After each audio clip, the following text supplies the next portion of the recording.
So it's quite a momentous day on Saturday. Um, this is when the energy price cap comes into effect.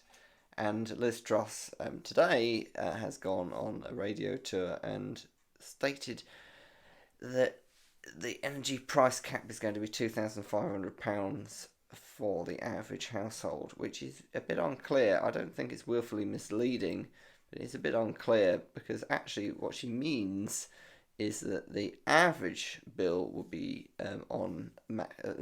capped to £2,500 on average. So yeah, that's not actually what's happening. What's happening is that there's a price cap on the standing charge. That's the amount you have to pay to have the supply of electricity and or gas to your house. So that's now being capped, and also there's a cap on the unit price, and that's around about 35 pence per unit and 10 pence per unit for gas. Now, I'd rather they had actually increased the unit price slightly and brought down the standing charge, because it is rather unfair if you are living on your own and you are extremely careful with how much energy you use.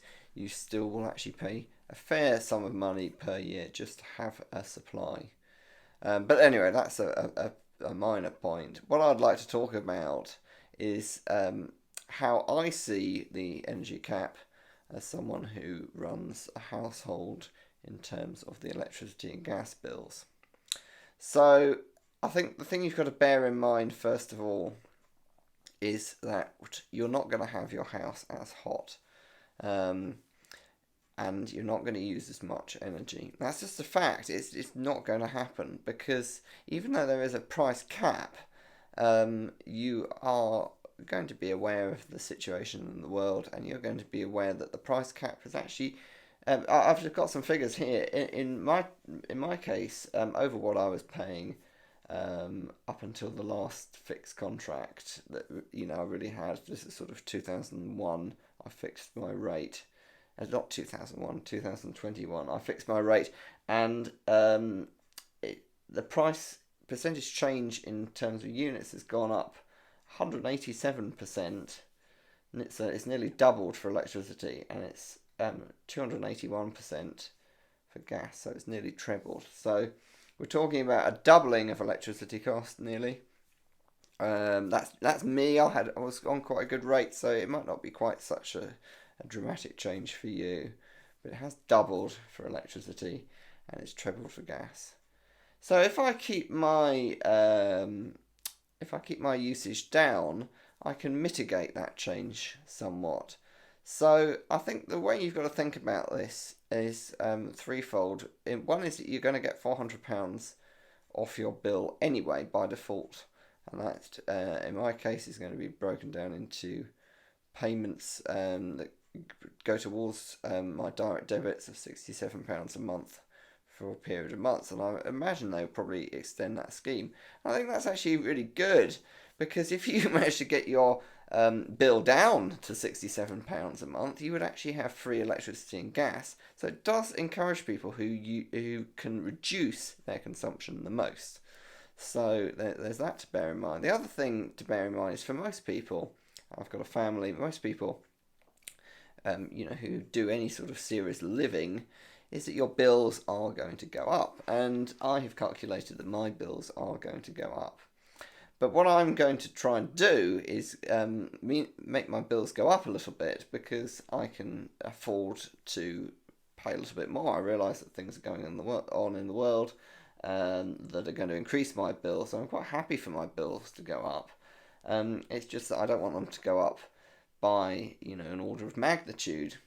So accept your bills are probably going to go up, but maybe take the price cap and use that to your advantage. That yes, your bills are going to go up, but perhaps you could try and lower your usage so they go up only a little bit. So that's a three-pronged approach. I'm using the £400. Everyone's going to use that, so that's good. I'm going to have massively reduced my consumption, which is something I'll go on to in a moment. But I've managed to massively reduce my consumption of electricity and gas. And I'm also accepting that my bills, despite my reduction, are still going to go up, because I would have to reduce my gas usage 3 times and my electricity usage in half to keep the bills where they were. Um, well, yeah, in the long term, certainly. Well, over the next, year or so. So I don't see that as being terribly practical. I'm not going to be able to do that sort of change. But I'm not too far off when it comes to electricity. So I think it's important to think about energy usage in the house. Now, there's sort of 2 points to note. Well, I won't break it down into points, but there's some things to remember. One thing is that you use energy for doing useful work in the house. So washing your clothes, cooking food, listening to music, going on YouTube and stuff like that. And that happens all year round, regardless of what's going on. And you also use energy for heating, and that's what I mean by heating is heating the body of the house or your body, keeping yourself warm. Now you're only going to do that over a few months in winter. Now I reckon any time around now people are going to start putting the heating on. It's October, and I reckon that's going to come off March, April times, October, November, December, January, February, March. It's less than half the year, but it's getting on. It's that sort of length of time. So, for sort of half the year, roughly, most people are going to be trying to heat themselves and their house up, and that is an interesting sort of point to make, because unless you heat your house purely by resistive electric heating without storage heaters, you're going to want to reduce your electricity usage year round. But if you heat your house with purely electric resistive heating, so that means you don't have storage heaters, you don't have heat pumps, you don't have gas-fired central heating, you don't have oil-fired central heating, you don't have wood burners, etc., etc. If you've just got normal resistive electric heaters, any change you make to your electricity efficiency will make much less difference to your overall energy costs, because every unit of electricity or gas that you consume in the house that isn't being used in your boiler goes into heating the house. So if you boil a kettle, for instance, and then drink the tea, that energy then just goes into you. If you put the light on, that energy just goes into the room. If you vacuum the floor or use a computer or whatever it is, the energy that you're using electrically, it goes into heating the house, and it goes into it at 100% efficiency. If you've got a 100-watt laptop, it is essentially a 100-watt heater. Now, there are some exceptions to that. If you have a shower, for instance, or you have a dishwasher or a washing machine or a bath, the wastewater, when it gets flushed away, will take that heat outside the house, so it can't be used inside the house. And the same thing with a gas heater. Not all the energy from that goes into the house. A small percentage, a very small percentage, goes outside. So there is an argument to be made that in some circumstances, cutting down on your electricity usage is a little bit counterproductive, because you actually then have to increase the heating in your house to compensate. But electricity is still 3.5 times more expensive per unit than gas, so it does make sense to try and reduce your electricity usage, because that's also going to reduce your gas usage.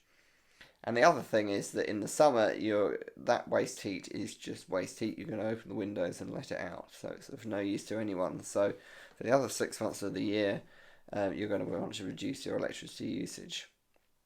So talking about reducing your gas usage, one of the major things you can do is get rid of your gas hob. In my opinion, they're very inefficient, and I'm going to make a video to prove that. I know some people disagree with that, and they really like the gas hob, but that's fine. If you've got a gas cooker as well, I don't think they're very efficient, and get rid of them. Get an electric cooker and a gas hob. But that's beside the point. Reducing your gas usage, I reckon, is fairly simple, and that is don't turn the heating off altogether, but just have it on low. And I found that it's quite a good idea to have it come on in my system at the same time as the hot water, so that the system's sort of working in conjunction. The other thing you can do is lower the temperature on your thermostats on the radiators and lower the flow temperature on your boiler. Now, really, these things should sort of be done by a professional balancer, but reducing your flow temperature a bit and your radiator temperature a bit and your thermostat by a fair margin could actually bring you down to reducing your gas usage back down, so the cost brings you back down to where you were sort of a couple of years ago. You will be cold, but it's not a bad idea. And to mitigate against the cold, perhaps wear a jumper or a hoodie. You can get heated hoodies and jumpers and jackets now. I've got one of them, it works very well. I use an electric blanket, very, very effective, because it's just heating the bed rather than the whole house. But you don't want to let the house get completely cold. I would advise putting the heating on, even if it's just for a tiny little bit, and just to keep some background heat going, all the time. So that's my plan, because otherwise it just gets a bit ridiculous. We do have this price cap, so we may as well take advantage of that.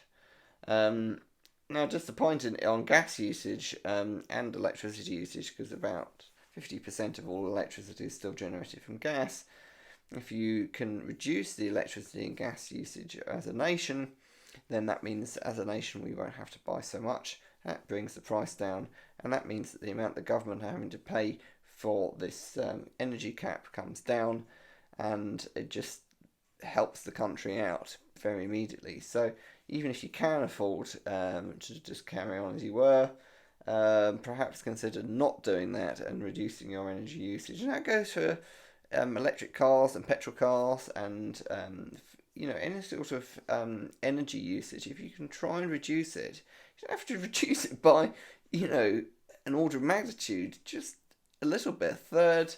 But say a third would make a massive difference to the country, and it is already making a difference. You can see in Europe the wholesale gas price has come right back down again, which is really good, and it just because there is a limited amount of gas going around. So I know I'm rambling on here, and I'd be amazed if anyone's still listening. But there are some things you can do to reduce your electricity consumption as well. Basic ones. I know this, you sound like a stuck rocket saying these things, but LED lighting is absolutely fantastic. But perhaps also don't buy the sort of brightest bulbs. Say if there's a 13 watt and an 8 watt, go for an 8 watt bulb, because it will just run that little bit more efficiently. And you won't notice the difference. Actually, if you halve the light, the power output, it won't look like half as bright. When you look, just due to the way that the eye works. So lighting's not a huge contributor to your electricity bill, but it is significant. One of the major things that you can do is just don't use a tumble dryer. Tumble dryers are really, really expensive to run. But I've just bought a heat pump tumble dryer, which I'll do another video on, hopefully. And I'm very impressed with it. It costs peanuts to run. It was quite expensive to buy, but I think it will pay itself back. And it dries really well. A little bit slower, but not much slower really. And runs at a fraction of the cost. So that's something to bear in mind. Again, if you've got a conventional type of hob, consider switching to an induction hob. And generally with little changes, they all add up. So I've managed to cut my electricity bill in half over the summer. Come winter it might be a bit different, because I will be reliant on using that tumble dryer a bit more, and that really is, even the heat pump, still quite an expense. The other thing is, in terms of hot water heating, people I think have got a bit used to hot water. I always thought it was the most amazing thing having hot water. Considered not using hot water, because a lot of times you go and wash your hands and you put the hot water on, and by the time it's got hot, you've got bored of washing your hands and you've turned the tap off. What you've done is if you've got a combination boiler, it's even worse, but you've heated up the entire length of pipe from your boiler to the tap, and even if you do use that hot water, it just goes down the drain. It's just wasted heat. So really consider not using hot water unless it's absolutely necessary. The same thing goes for showers. If you have an 8-minute shower and you can reduce that to a 4-minute shower, you've used half the energy and half the water. So, these little changes do add up. And, judging by the maths I've done, I reckon I will be paying a little bit more for my energy, but it will just be a little bit more. And I think that's the best we can do. Don't panic, because this cap will help you. And as I say, if it's ridiculous. If you manage to get your bill down to £67 a month, it would be very difficult indeed. But if you did, your electricity and gas would be paid for, which is quite amazing, really. Suddenly, I think if I was living on my own, I'd be attempting that challenge just as a little experiment. I think it would be extremely hard, but it could be possible. So, yes, things to think about. And just to reiterate, that price cap, it's for the average household, £2,500 a year.